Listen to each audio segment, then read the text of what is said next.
When World War II was over, 2 Japanese cities had been vaporized and warfare had suddenly, irrevocably changed. A second race to be the next superpower to build the bomb had just begun. Allies America and Britain shared critical nuclear secrets during the war, but almost immediately after the Axis was destroyed, that partnership went up in smoke. And so, less than a year after Hiroshima and Nagasaki, Britain resolved to prove to the Americans that she too could summon inhumane heat from lumps of radioactive metal. Indeed, they wanted hundreds of fat mans and little boys in just 10 years' time, but haste and inexperience would cost Britain dearly.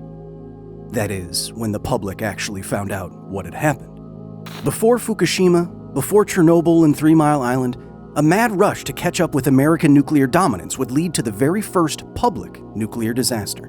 A flaming pile of uranium that, thanks to government cover-ups, would contaminate the conversation to this very day. This is why one of Britain's first 2 large-scale nuclear reactors burned down. This is the true story of the Windscale fire.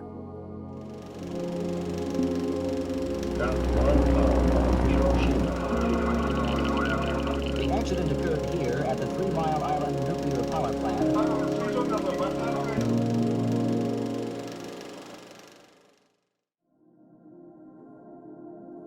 A critical mass of plutonium-239 weighs about as much as a 10-kilogram dumbbell, and because of its density, it would fit in your hand. A critical sphere of uranium-235 would need some serious strength to display. Plutonium is denser, more fissile, and produces more neutrons than uranium, therefore making it the ideal nuclear weapons material. Anything more than trace plutonium has to be made by man, but post-World War II Britain wasn't in a position to pay for uranium enrichment plants that they calculated would cost 10 times as much. And so, with Winston Churchill himself breathing down their necks, British scientists were tasked with building nuclear and thermonuclear bombs from scratch. If they could quickly produce a big enough bang, maybe the Americans would rekindle their special relationship. And so, just 5 years after the Americans forced the Japanese to surrender, 2 nuclear reactors were operational near the village of Seascale, Cumberland. The Windscale piles 1 and 2 were so named for their design, literally piles of graphite blocks, like Chicago Pile 1, the first nuclear reactor to go critical in America in 1942. But unlike any of the machines producing electricity today, not a watt was generated at the Windscale piles. They existed purely to transmute uranium fuel into plutonium for weapons. Also unlike today's reactors, they were dangerously ad hoc. Windscale piles 1 and 2 were absolutely enormous 2 million kilogram graphite cores. Drilled into these black as carbon monoliths were 3,440 fuel channels, where up to 180,000 kilograms of uranium fuel in finned cartridges were pushed in by hand with metal rods. These would fall out the back of the reactor and into a water trough after fissioning. At least, that was the plan. Instead of cooling the fuel with water, giant fans blew air through the channels to carry heat away from fission reactions and finally up and out a distinctive 120-meter-tall chimney. Filters at the very top of the chimney were installed later, at great expense, to catch any potential releases from the reactor. In theory, thousands of kilograms of uranium would capture neutrons and produce plutonium, which would then be sent off-site for chemical separation and weapon construction. Just 2 years after Pile 1 went critical, the UK conducted its first nuclear weapons test in Australia. This speed, however, was achieved at a premium. In practice, blowing gale-force winds over high surface area cartridges often flung the fuel beyond the water channel entirely. There, cartridges damaged by the impact released radioactive particles up and out the chimney. This was happening for the entire operation of the piles. Not only were cartridges missing the cooling channel, they were getting stuck and breaking inside the reactors. In fact, it soon just became part of the job to suit up in Cumberland's cumbersome air suits to go and scoop the uranium fuel in the chimney ducts back into the water. As this BBC documentary from 1990, Our Reactor is on Fire, points out, it was also part of the job to tell the scientists finding widespread but not yet dangerous contamination across the English countryside to mind their own business. Jakeman and Leslie were told to hand back their Geiger counters and mind their own business. The other, more pressing problem at Windscale was invisible. Neutrons in the core weren't just fissioning uranium, they were actively changing the graphite moderator the giant blocks were made of. Over time, They would accumulate what the Americans said was Wigner energy.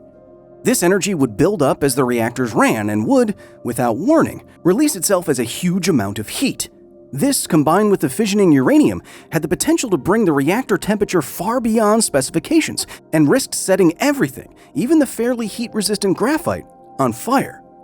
Do not let the graphite catch fire, the Americans had told the British scientists. And so, like kicking cans of uranium back into the water, another ad hoc routine was to try and release the Wigner energy in the graphite before it gathered too much. There was no manual or handbook for this. The 9th release set Windscale on fire.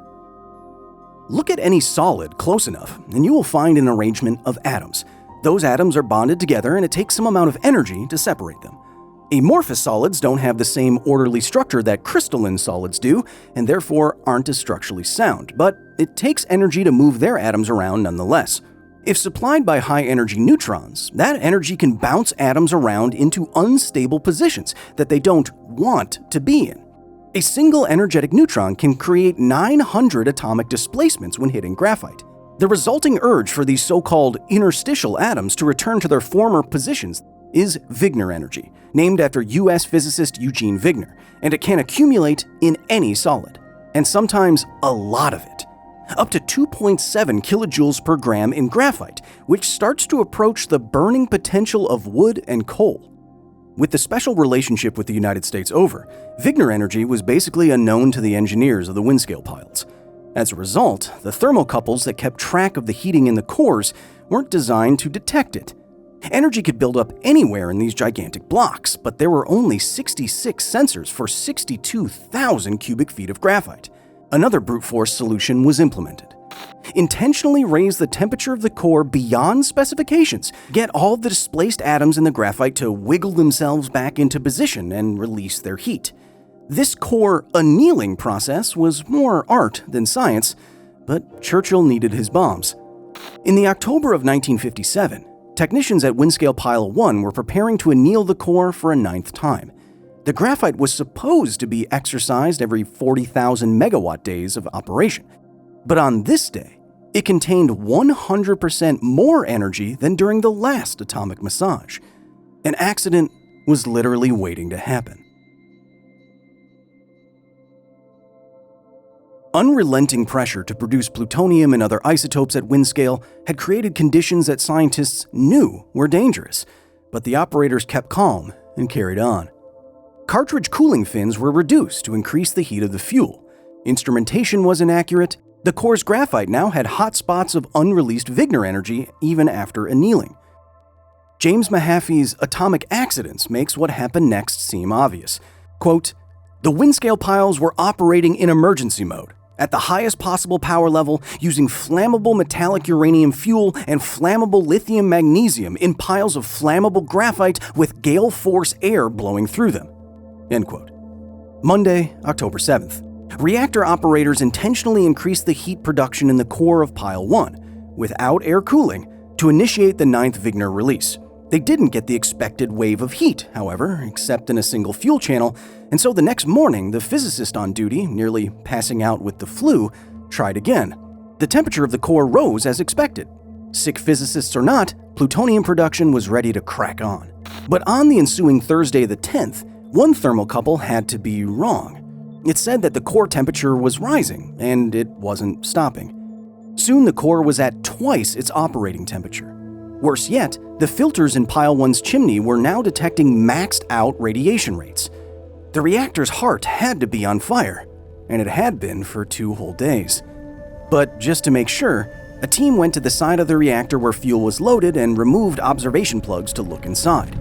The fuel channels were glowing red. Unsure what to do next, on Thursday afternoon, technicians tried to push the fuel cartridges out of the reactor with scaffolding poles, but they wouldn't budge. When they pulled the poles back out, the ends of them were glowing and dripping with uranium. In the 1990 BBC documentary, Tom Toohey, the reactor manager who would go on to be the unsung hero at Windscale, describes the phone call he got next. I got a phone call saying, Pile 1 is on fire. And I said, "Good God, you don't mean the core?" He said, "Yes, can you come in?" I said, "Yes." The only built-in way to cool the reactor now was with the giant fans, so they were turned on. If there was a fire in the core, this would only make things worse, fanning the flames and blasting any radioactive particles from metal vapors across Cumberland. And that's exactly what happened. In the early hours of that Friday, the core was now hot enough to be considered a nuclear meltdown. Radioactive elements produced during fission could now boil out of cracked cartridges and be carried away by the fans. TUI had tried to pump carbon dioxide into Pile 1 to displace the oxygen to no avail, and soon yellow jets of flame were shooting out the front of the reactor, and jets of blue flame were shooting out the back. If those flames were allowed to lick the concrete walls of the building for too long, the entire building could collapse. At the same time, the fire was coating the unknown citizens of Seascale in radioactive fallout. The most consequential and dangerous decision made at Windscale Pile 1 happened 25 minutes after the meltdown. Plant manager TUI wanted to flood the core with water. At these temperatures, water in contact with hot metal can oxidize and produce explosive hydrogen gas. It was 30 years before Chernobyl, but a similar explosion would be possible. Nevertheless, hoses were hooked up, the fans unintentionally feeding the fire were finally shut off, and TUI told everyone except the chief engineer to evacuate the building. Thankfully, the desperate plan worked, and the Inferno inside of the reactor was soon gasping for breath. Tom TUI stayed personally to inspect the massive graphite cube until the fire had died, receiving a large dose of radiation as he did so. But he wasn't the only one. Like 3 Mile Island in America 22 years later, what happened at Windscale would be made significantly worse by the public relations surrounding it, or lack thereof. News of the active plant emergency, like the independent discovery of widespread contamination years before, was immediately censored. In fact, the news only got out because a housewife at a grocery store heard that some Windscale workers had been sent home because of a fire and went home to tell her newspaper editor husband. The disconnect between what was happening and what the public thought was happening was so bad that the first headlines from reporters were already declaring Seascale a death trap. Can you really blame a village of farmers for being scared when PPE-covered G-men were gaslighting them about smoke they've never seen before, clearly rising from a 400-foot-tall tower looming like Sauron in the distance?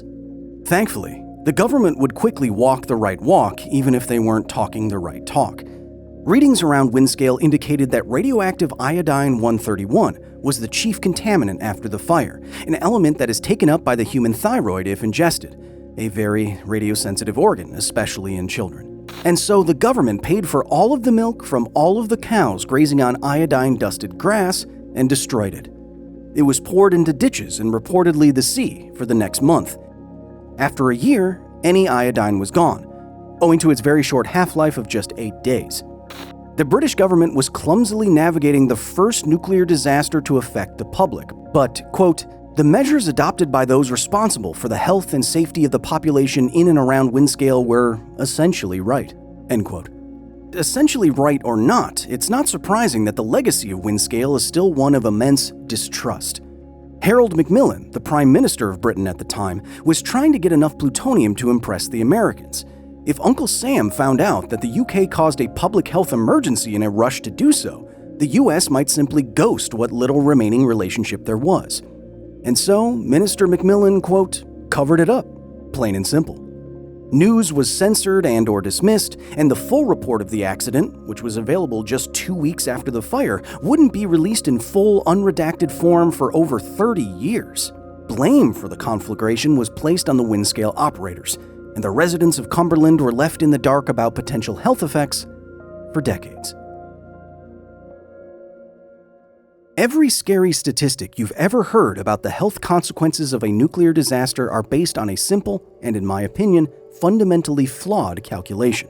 It's called collective dose, and it's been used from Windscale to Fukushima like this. To estimate the number of negative health outcomes, like cancer, that are likely to develop after a disaster, the internationally accepted practice is to take the number of people affected and multiply it by the average dose received by that population. This gives you a new value in person-sieverts. You then multiply this number by an accepted risk coefficient based on the linear no-threshold theory to get the number of predicted fatal cancers. This simple multiplication gives you the disturbing numbers you've seen for Chernobyl. 4,000 fatal cancers is the most common figure. Collective dose was used to do the same after Windscale. Some sources say 100 fatal cancers from iodine-131 exposure. Others say more than twice that. But this math only works if linear no-threshold theory is true. I have partly staked my reputation on it not being so. This is a study of thyroid cancer incidence in children exposed to the iodine-131 that made it through the filters at Windscale. If collective dose should find anything, it should be here, in the most vulnerable population dosed with the most potent contaminant. Indeed, the study points out that earlier studies have said, given the calculated person sieverts, around 60 childhood cancers may develop. However, when this study actually compared high exposure and zero exposure populations in Britain, it didn't even find a single % of cancer incidence difference. Why? Quote, perhaps one of the more likely explanations for the absence of excess cases of thyroid cancer is that a calculation of case numbers based upon nominal risk coefficients applied to collective doses does not produce realistic estimates of numbers of radiation-related cases of cancer. The assumptions underlying such a calculation do not have firm evidential foundations, and estimates derived in this way are spurious. End quote. The scientific consensus today is that there were no long-term health effects associated with the Windscale fire. No excess thyroid cancers, no cancers in children, no health effects consistent with iodine exposure, no effect on the mortality of workers who got the fire under control, no effect on their health in general, no effect on anybody. The Windscale fire was the first nuclear accident in history to directly affect the public. As such, it casts a long shadow on the nuclear industry. But make no mistake, Britain's Chernobyl, this was not. The Windscale reactors were purely military operations ran at a breakneck pace for politically necessary plutonium with obvious operational and design faults. No nuclear reactors for power production today are designed like those fated piles, and as James Mahaffey points out, Windscale was rightly and immediately shut down, and no open-looped air-cooled reactors were ever built anywhere again. Today, the Windscale piles are still there, sealed shut with thousands of fuel cartridges and thousands of kilograms of uranium inside. Decommissioning of the site continues, and will continue, through at least the 2040s. Despite the disaster, and perhaps thanks to its cover-up, less than a month after the Windscale fire, the United Kingdom had enough plutonium to detonate a two-stage 1.8 megaton thermonuclear device over Christmas Island in the South Pacific. The Americans finally took them seriously and granted the UK the use of the Nevada test site, where it would detonate another 24 nuclear bombs under the crater-covered Earth. Tom Toohey, the plant manager who finally extinguished Windscale and received more radiation than anyone while doing so, died in his sleep in 2008. He was 90 years old. Britain has never officially recognized his efforts. Until next time.